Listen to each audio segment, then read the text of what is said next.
मुरादाबाद के दिल्ली रोड नया मुरादाबाद स्थित स्प्रिंगफील्ड कॉलेज में ब्रास सिटी सर्वोदय की बैठक आयोजित की गई, जिसमें जनपद के सभी स्कूलों के प्रधानाचार्य मौजूद रहे। अनेक समस्याओं को लेकर चर्चा की गई और साथ ही विद्यार्थियों को एक सुरक्षा के साथ साथ बेहतर शिक्षा का माहौल दिया जाए, इन सारी बातों को लेकर चर्चा भी की गई। इस अवसर पर सर्वोदय का एक गीत भी लॉन्च किया गया, जिसमें सभी को ये संदेश दिया गया कि स्कूल हमेशा बच्चों को बेहतर शिक्षा देने के साथ साथ एक अच्छा वातावरण देने के लिए काम कर रहा है। साथ ही सभी स्कूल के प्रधानाचार्य ने कहा है कि हम सरकार की गाइडलाइन पर स्कूल को संचालित करने का काम कर रहे हैं, बस अभिभावक उनका सहयोग करें। शनिवार को मुरादाबाद के दिल्ली रोड नया मुरादाबाद स्थित स्प्रिंगफील्ड स्कूल में ब्रास सिटी सर्वोदय की एक बैठक आयोजित की गई। बैठक का शुभारंभ अध्यक्षा शशि शर्मा, सचिव Surendra Singh, doctor Anil Agarwal advocate, doctor Babita Agarwal, Vipin Jaitley, Sudarshan Sonar, Shri Matthew द्वारा संयुक्त रूप से मां सरस्वती के सम्मुख दीप प्रज्वलित कर किया गया। इस अवसर पर स्प्रिंगफील्ड स्कूल के प्रधानाचार्य द्वारा सभी अतिथियों का बुके देकर स्वागत किया गया। कार्यक्रम में मुख्य रूप से सर्वोदय गीत की लॉन्चिंग की गई। मंच पर मौजूद सभी अतिथियों ने गीत को गाकर एकता का संदेश दिया और गीत को खूब सराहा।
बैठक में मुरादाबाद जनपद के पब्लिक स्कूलों के प्रधानाचार्य भी मौजूद रहे।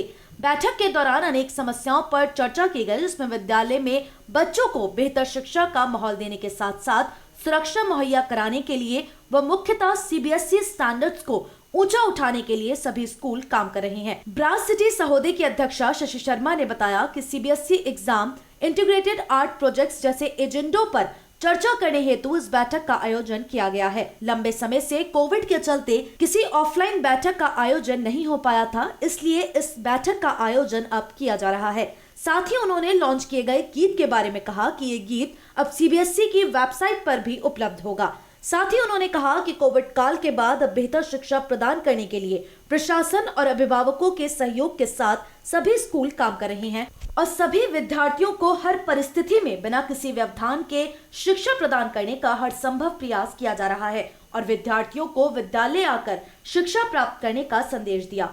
उन्होंने आगे कहा, ये ब्रास सिटी सर्वोदय मुरादाबाद की एनुअल मीटिंग है, जिसमें क्योंकि कोविड में टाइम में हम लोग ऐसी कोई ऑफलाइन मीटिंग नहीं कर पाए थे, तो आज मीटिंग हम लोगों ने अरेंज की है और एजेंडा बहुत ही इम्पॉर्टेंट है, जिसमें हम CBSE examination, integrated art education projects और हमने आज ब्रास सिटी सर्वोदय का एंथम भी इंट्रोड्यूस किया है, जो कि हमारी सीबीएसई की वेबसाइट पर भी विजिबल होगा।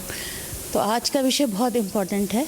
हमारे सभी प्रिंसिपल्स जो हमारे बीच में आए हैं, हमारे गेस्ट भी हैं, वो सब अपनी ओर से कोशिश करेंगे कि हम कुछ अलग अपने टीचर्स को दें, जिससे कि वो एक अच्छे हेल्दी एनवायरनमेंट में अच्छे कोऑर्डिनेशन के साथ काम करें और सीबीएसई स्कूल के स्टैंडर्ड्स को ऊपर ले जाएं एक अलग पहचान के साथ। आज का हमारा मोटो यही है।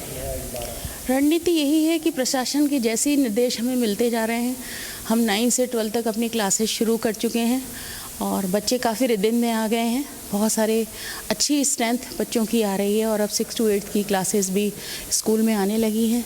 जैसे जैसे निर्देश मिलता जा रहा है, हमें सीबीएसई के और अपने प्रशासनिक जो हमारे उत्तर प्रदेश प्रशासन या हमारे डिस्ट्रिक्ट प्रशासन के हमें निर्देश मिलते हैं, हम क्लासेस शुरू कर रहे हैं। लेकिन हमारा प्रयास यही है कि सभी बच्चे सुरक्षित रहें, सेफ रहें और कोविड के लिए जितनी भी हमारी सावधानियाँ बच्चों के लिए हमारे स्कूल लेवल पर संभव है हम दे रहे हैं। लगातार पेरेंट्स के साथ अच्छा कम्युनिकेशन रख रहे हैं, जिससे कि बच्चे एक स्वच्छ और सेफ वातावरण में पढ़ें, क्योंकि पढ़ना तो आवश्यक है, वो चाहे किसी भी परिस्थितियों में है। हमारी मांग किसी से कुछ नहीं है। प्रशासन और जो हमारा डिस्ट्रिक्ट प्रशासन है या हमारा उत्तर प्रदेश प्रशासन, उन सब का सहयोग लगातार हमें मिल रहा है और ये सच है कि अभिभावक भी अपने स्तर पर हमें सहयोग दे रहे हैं। कुछ अभिभावक ऐसे हैं जिनके साथ कुछ अपनी परेशानियां हैं, तो मेरा ये मानना है कि कोई विषय ऐसा डिस्प्यूट का नहीं है, उसमें एक अच्छा सौहार्द है, बहुत अच्छा वातावरण है और हम लोग मिलकर चल रहे हैं। वो हमारी समस्याओं को समझ रहे हैं, हम उनकी समस्याओं को समझ रहे हैं। बच्चों की पढ़ाई में कोई व्यवधान नहीं किया जा रहा है। बच्चे लगातार ऑनलाइन भी पढ़ रहे हैं, जो ऑफलाइन आ सकते हैं स्कूल में ऑफलाइन पढ़ रहे हैं और हम बच्चों की फ़ीस की वजह से कहीं भी किसी भी स्तर पे बच्चों की पढ़ाई को किसी भी तरह से ख़त्म नहीं होने देंगे, ना उसमें कोई व्यवधान आएगा। अब आने वाला समय परीक्षाओं का है, तो परीक्षाओं को लेकर क्या तैयारी? परीक्षाओं के लिए ये है कि बोर्ड की परीक्षाएं तो ऑफलाइन है ही। 9 से 12 तक के लिए सरकार पहले ही कह चुकी है कि ऑफलाइन स्कूल और ऑफलाइन एग्ज़ाम, लेकिन 6 to 8 क्योंकि अभी मैंडेटरी है, पेरेंट्स अपनी इच्छा से भेज रहे हैं, सुरक्षित समझ के भेज रहे हैं बच्चों को, तो उनकी परीक्षाएं तो अभी 8 से नीचे की क्लासेस की तो ऑनलाइन ही संभव है जब तक बच्चे स्कूल में ना आएँ। और अंत में आप सभी अभिभावकों से क्या अपेक्षा है? मैं अभिभावकों से यही कहूँगी कि हम और आप बच्चों के 2 परिवार हैं जो बच्चों के हित में ही सोचते हैं। विद्यालय बच्चों के लिए आना ज़रूरी है, घर में बैठकर वो सब बच्चे नहीं पा सकते जो स्कूल में उन्हें मिलता है। इसलिए हम लोग मिलकर ये प्रयास करें कि किसी भी स्तर पर किसी भी परिस्थिति में बच्चों की पढ़ाई में, शिक्षा में कोई व्यवधान ना आए और हम लोग मिलकर ये प्रयास करें कि बच्चे आते अच्छे वातावरण में पढ़ें। हमारे और आपका कोई अलग टीम नहीं है, हम एक टीम है जो हम बच्चों के लिए अच्छा सोचेंगे और बच्चों के लिए करेंगे। इस मौके पर जनपद मुरादाबाद के सभी स्कूलों के प्रधानाचार्य मौजूद रहे।